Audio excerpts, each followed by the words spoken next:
Good. Are you done with Think with the Main 2? Yes. How did that go? It was huge. Was it? A lot of cast members shot in Vegas. It was hot. It's huge. It's fun, man. I'm excited. It's fun. So could you talk about your character? Yes. I play Dorian. He is a synthetic. As you can see, even 40 years in the future, the term robot is offensive. So political correctness is still present. I think he is, I like to define him as a reflection of the humanity that we all take for granted. He seeks the humanity that we all take for granted. He operates his, it's so weird to say this stuff because it's a machine, but his heart, his search engine, if you will, he's designed on a program called Synthetic Soul. So he operates from a place called free will, and he can basically, he can take in data like a machine, like a computer, but at the same, he can learn from it, and that is, I haven't seen that yet. So that means you won't be able to use your instinct as a human acting? At times, yes. That must be quite challenging, right?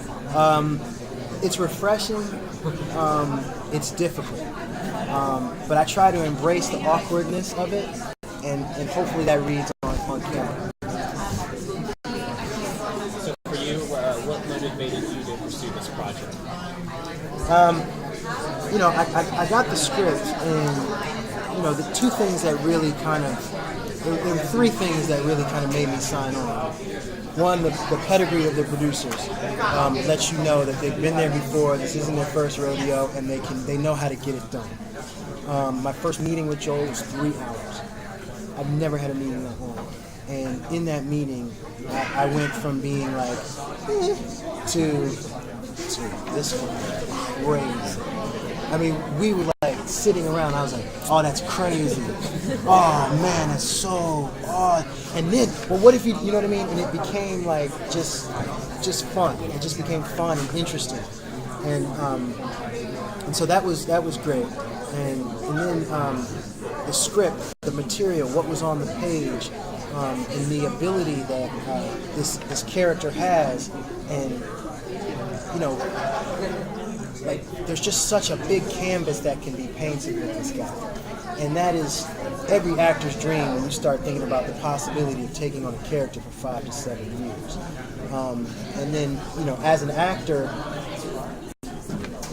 I've never been asked to play a robot. I couldn't even get vampire status in Underworld.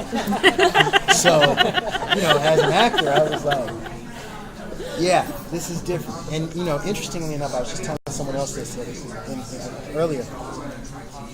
At first I was like, he's never gonna have like a love interest. Where can he really go?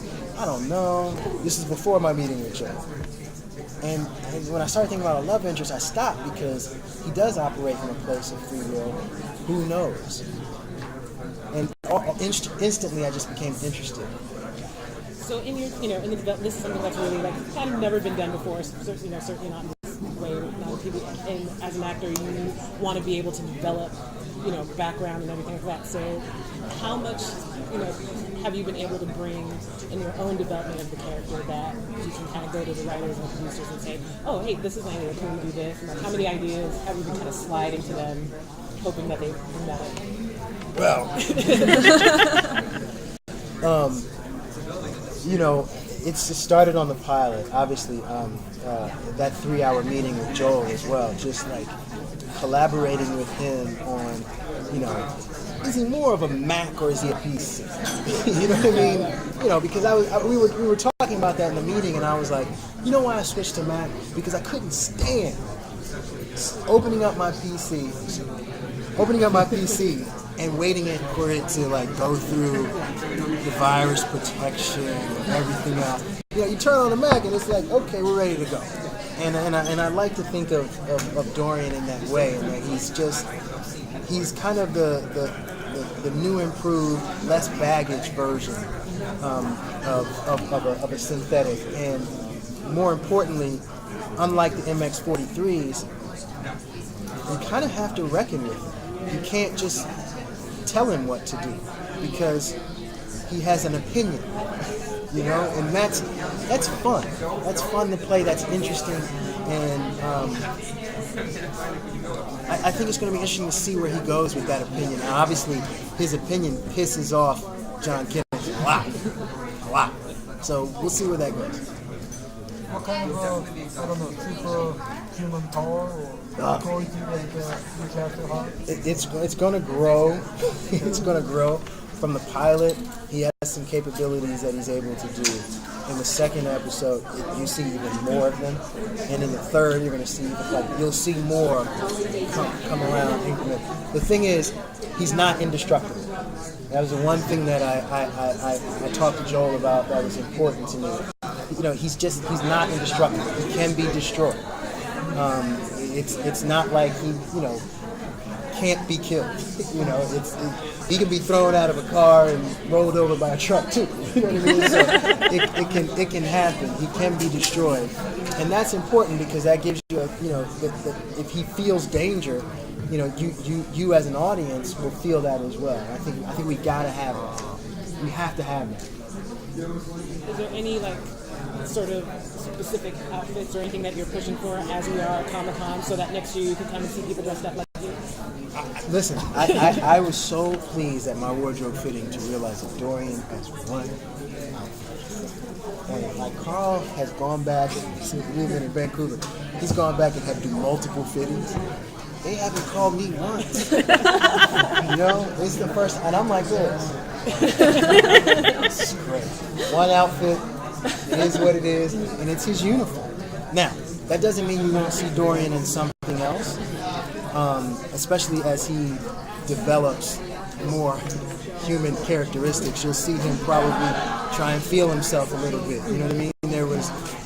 I can't say what happened in the original draft, it's too much. But anyway, there was an element of that in the original draft where at the end he added a little bit of swagger to his game, and it was kind of interesting to see because you gave you a glimpse of where he could go.